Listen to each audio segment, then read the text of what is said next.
அதே மாதிரி வட்டைப்பாத்தி கட்டணுன்னுங்க, இது கட்டுறக்கு ஒரு 20 நாளுக்கு முன்னாடி ஒரு பிளான் வச்சுருந்தேனுங்க.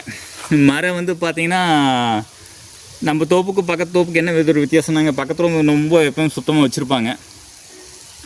ஸோ அவங்க சுத்தமாக வச்சுருக்கும்போது வந்து பார்த்திங்கன்னா என்ன யூஸ் பண்ணுறாங்கன்னா, களைக்கொல்லி யூஸ் பண்ணிவிட்டு ஒரு 3 மாதத்துக்கு ஒரு தடவை களைக்கொல்லி கண்டிப்பாக அடிச்சிருவாங்க. அதனால் அவங்க என்ன ட்ராபேக் ஃபேஸ் பண்ணாங்கன்னாங்க, மட்டையெல்லாம் சில மரத்தில் மட்டை பழுக்க ஆரம்பிச்சிதுங்க. அதே மாதிரி வெள்ளைப்பூச்சி தாக்குதல் ரொம்ப அதிகமாக இருந்ததுங்க. காய்கள் குருமை ஊதுறது ரொம்ப அதிகமாக இருந்ததுங்க. ஸோ நம்மள ஒரு 1-2 மரம் வந்து பார்த்திங்கன்னா காய்கள் குருமை ஊதுறது அதிகமாக இருந்ததுங்க.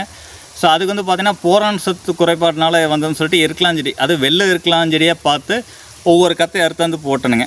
அதில் இப்போ வந்து பார்த்திங்கன்னா போன வருஷம் போட்டு இந்த வருஷம் மரம் நல்லா தெளிவாகிருச்சுங்க. ரிசல்ட் கண் கூட பார்த்துனுங்க. அதே போல் இந்த வருஷம் வந்து பார்த்திங்கன்னா இந்த வட்டைப்பாத்தி கட்டுறதுக்கு முன்னாடியே ஒரு யோசனைங்க, சரி தண்ணி விடும் பொழுது இது இன்றைக்கி தான் தண்ணி பாயுதுங்க, அதனால் தான் உங்களுக்கு லைவாக ஷேர் பண்ணுறேன். ஸோ இதில் வந்து பார்த்திங்கன்னா தண்ணி பாயும் பொழுது நாம் வெறும் தண்ணி மட்டும் விடாமல் இந்த தண்ணி பாஞ்ச உடனே இந்த தண்ணி வத்துறதுக்கு உள்ளே, ஏன்னா மேல் வேறு எல்லாமே ரொட்டேட்டர் சீவி இருக்குதுங்க, வேறு அக்கிலிங்க, வேறு அந்த மண் எடுக்கும்போது சீவின மாதிரி இருக்குதுங்க. ஸோ நீங்கள் லைவாக பார்க்கலாங்க. இது வந்து பார்த்திங்கன்னா கிட்ட வாங்க, இதில் வந்து பார்த்திங்கன்னா மரத்துடைய வேர்கள் வந்து பார்த்திங்கன்னா ஃபுல்லாக இது கீழே தான் வேர் அதிகமாக இருக்குதுங்க.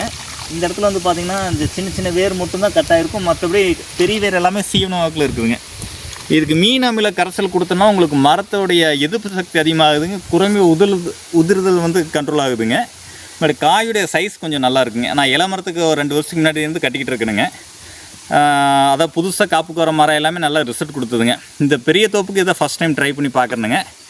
ஸோ இதில் வந்து என்ன ரிசல்ட் கிடைக்குன்னு சொல்லிவிட்டு அடுத்த ஒரு 6 மாதம் கழித்து உங்களுக்கு ஷேர் பண்ணுறேங்க. இப்போ எக்ஸாம்பிள் இந்த மரம் பார்த்துக்கிட்டிங்கன்னா காப்புத்திறன் பார்த்திங்கன்னா இயற்கை முறையில் கொண்டுட்டு வந்துட்டு இருக்கணுங்க. இந்த தோப்புக்குள்ளேயே வந்து பார்த்திங்கன்னா களைக்கொல்லி யூஸ் பண்ணதில்லை, களைகள் வந்து மாடு விட்டு தான் மேய்ச்சி கண்ட்ரோல் படுத்திக்கிட்டு இருந்தேன். ஸோ அதில் ஒரு ட்ராபேக் ஃபேஸ் பண்ணங்காட்டி தான் இந்த தடவை உழவு ஓட்டிட்டு ரொட்டேட் விட்டு ஓட்டி இப்போ வட்டைப்பாத்தி டில்லர் விட்டு எடுத்துருக்கணுங்க.